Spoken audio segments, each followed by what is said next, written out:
मालिक को प्रणाम। आध्यात्मिकता की कद्र करें। चारी जी।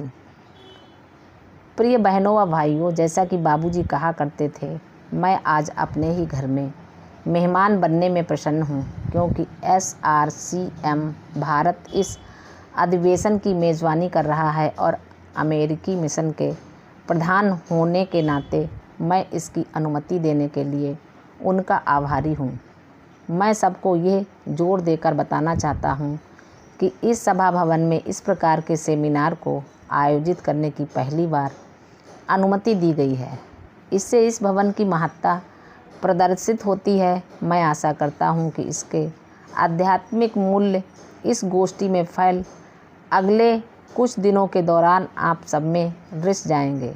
यह याद रखते हुए कि हमारा केवल एक ही उद्देश्य है, अभ्यासियों का आध्यात्मिक विकास तथा अमेरिका एवं विश्व के उन लोगों तक आध्यात्मिकता को पहुंचाना जो हमारे साथ नहीं है।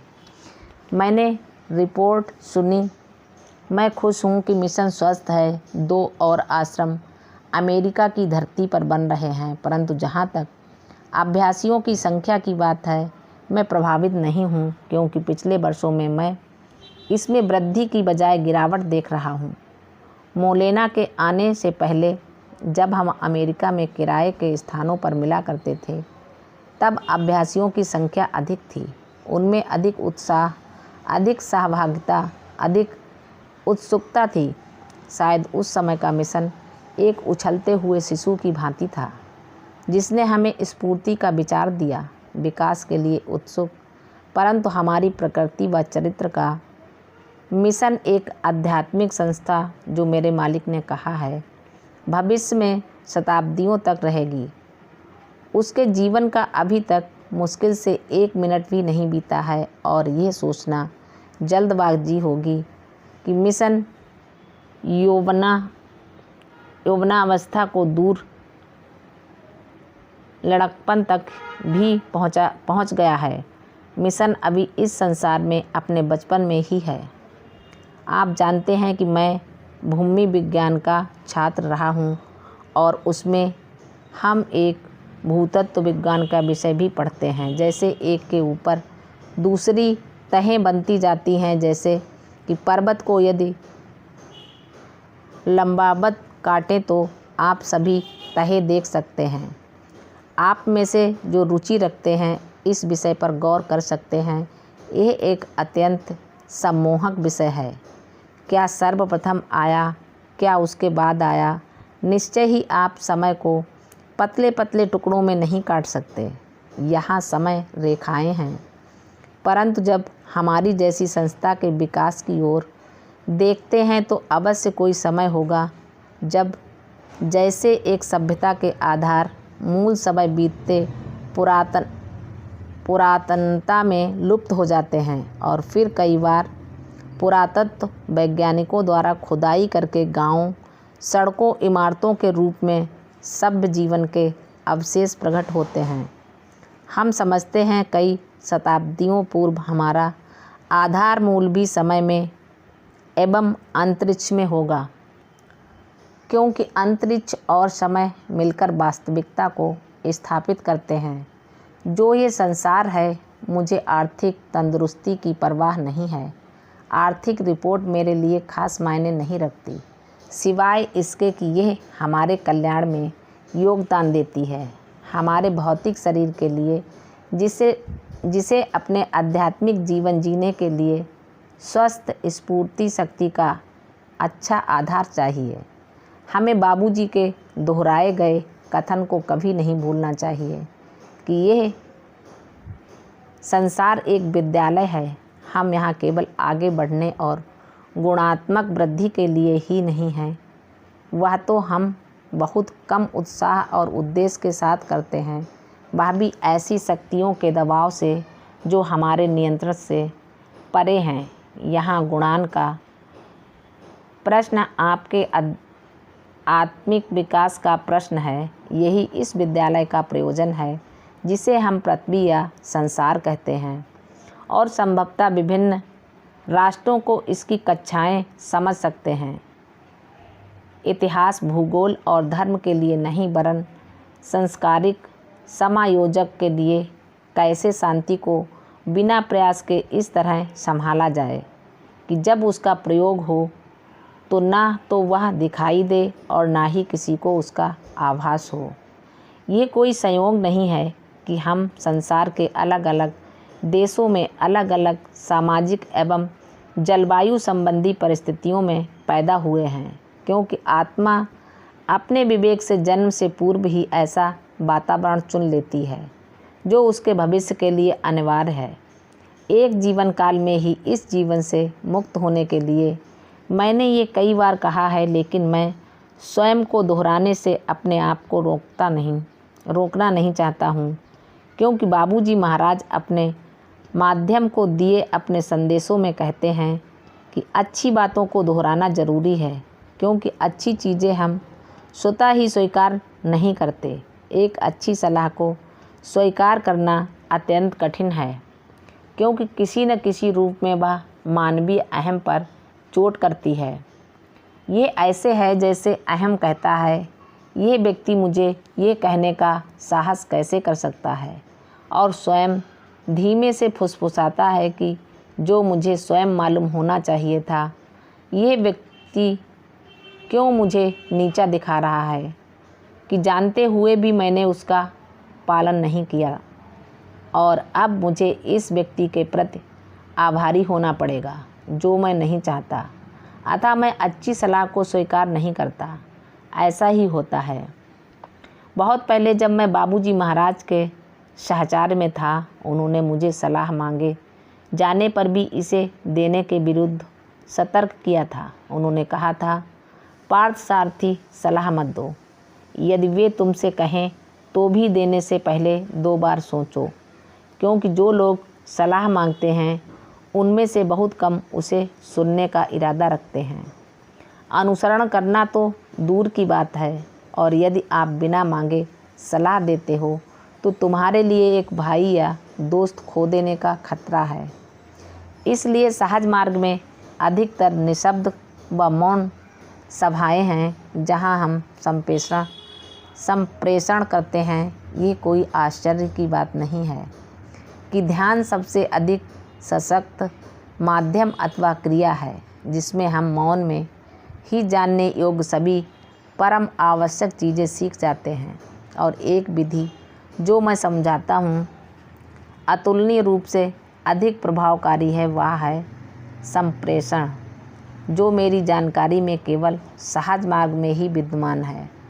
क्योंकि यहाँ, जैसा कि मैं कभी कभी अपने हृदय विशेषज्ञ मित्रों से कहता हूँ, हम हृदय में अनाक्रामक प्रवेश करते हैं, रोगियों के नहीं, वरन धीर और अधीर व्यक्तियों के, जो हमारे सामने बैठते हैं, जो अभी तक समर्पण तो नहीं कर पाए हैं, परंतु किसी के सामने बैठने की तकलीफ़ उठा चुके हैं, और कहते हैं ठीक है, देखते हैं वे क्या कर सकते हैं।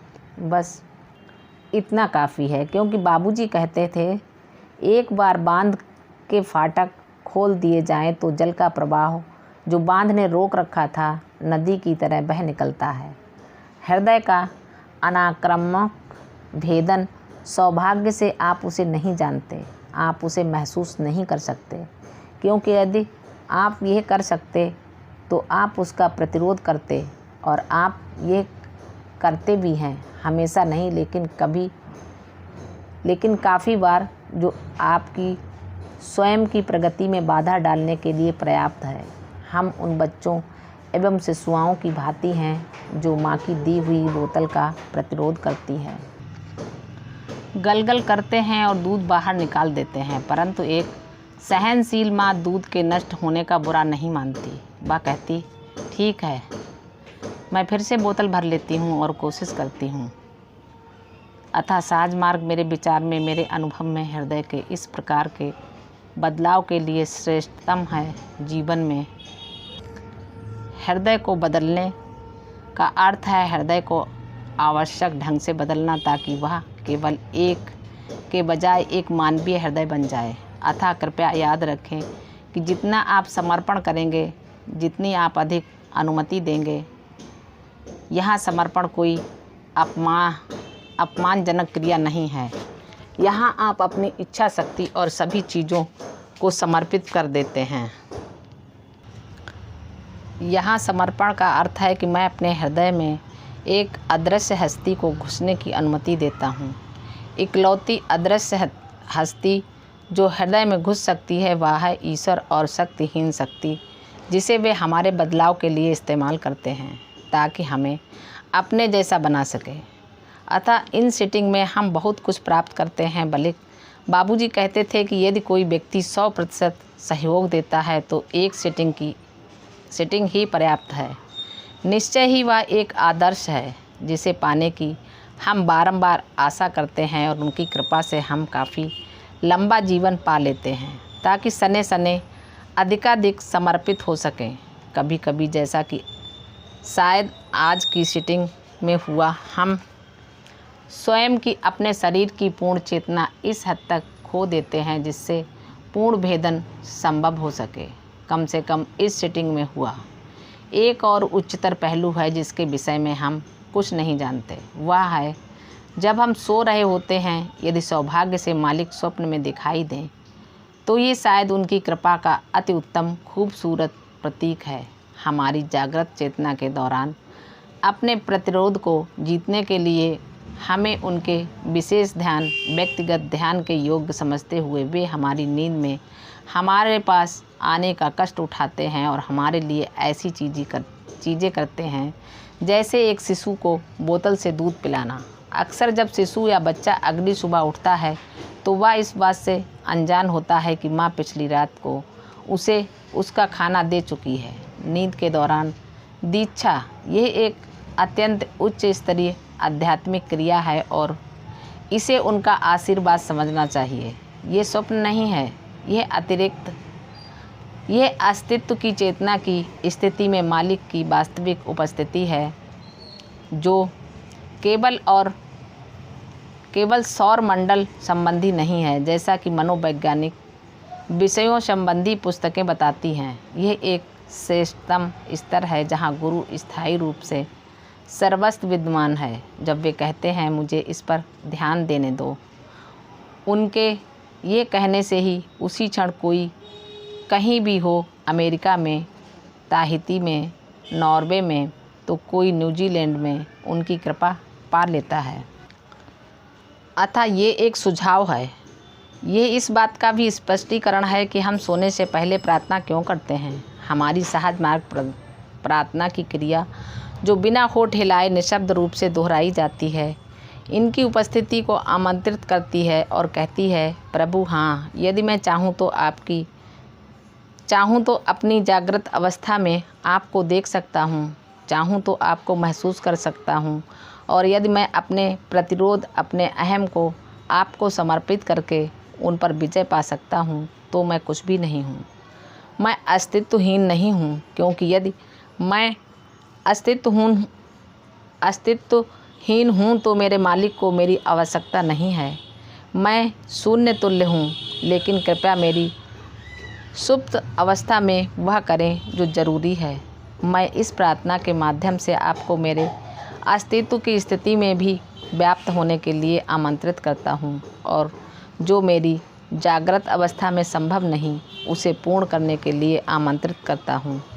तो आप देखते हैं कि प्रातःकालीन प्रार्थना से लेकर ध्यान, संध्याकालीन सफाई, रात की प्रार्थना तक हम 24 घंटे के लिए जीवन क्रम में भले ही अपने गुरु, अपने मालिक तक पहुंच पाएँ या न पहुंच पाएँ, परंतु मेरे द्वारा उन्हें मुझ तक, मेरे दिल में, मेरी चेतना में पहुंचने की, मेरे जीवन में पूर्णता प्राप्त होने की और उसे वह बनने की जो उसके लिए नियत है की स्वीकृति अवश्य हो गई है।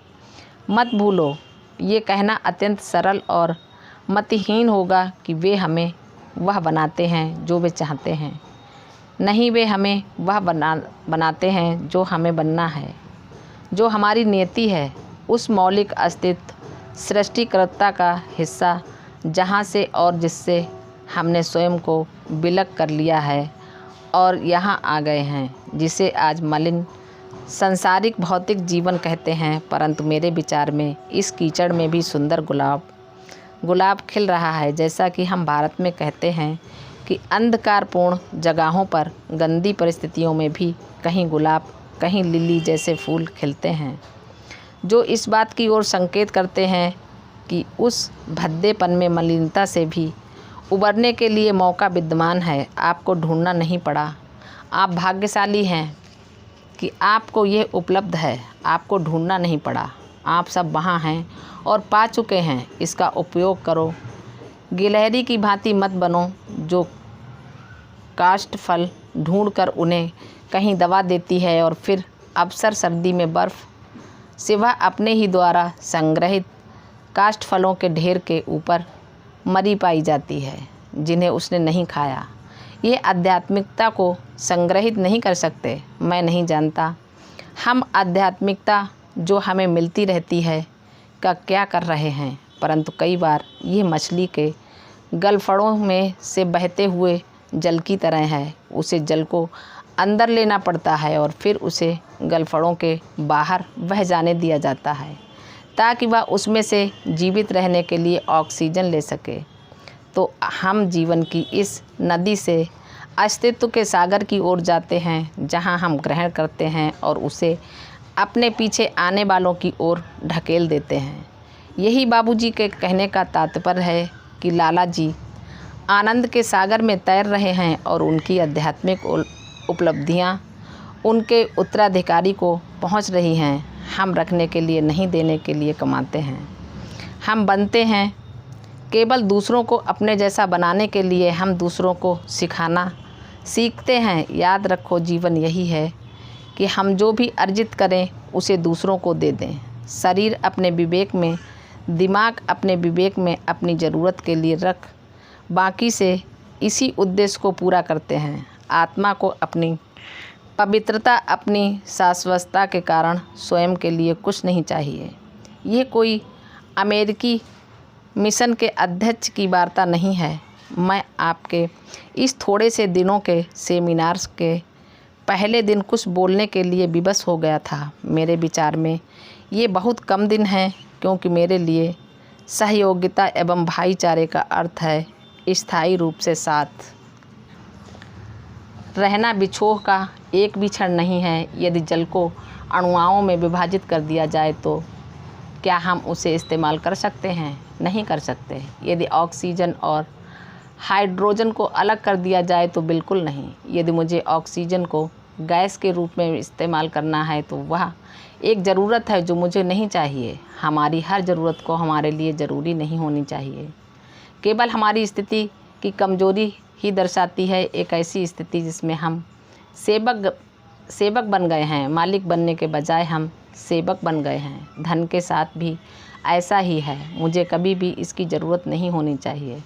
अतः बाबूजी कहते हैं, सरल और प्रकृति के अनुकूल बनो। तुम्हारी आवश्यकताओं की पूर्ति तो हो जाएगी। अपनी इच्छाओं को भूल जाओ। यह एक अत्यंत विवेकपूर्ण कथन है जो एक ही झटके में प्रकृति द्वारा हम पर थोपी गई इच्छाओं के प्रति हमारी गुलामी की बेड़ियों को काट डालता है। अतः प्यारे भाइयों व बहनों, आध्यात्मिकता का मूल्य समझने का प्रयास करो कि वह क्या है, जिसके लिए है, किसके लिए है। इसका बिना विराम के कैसे उपयोग किया जाए, जो सतत स्मरण में हैं। आप सबके लिए प्रार्थना करता हूँ, वे हम सबको आशीर्वाद दें। धन्यवाद। मालिक को प्रणाम।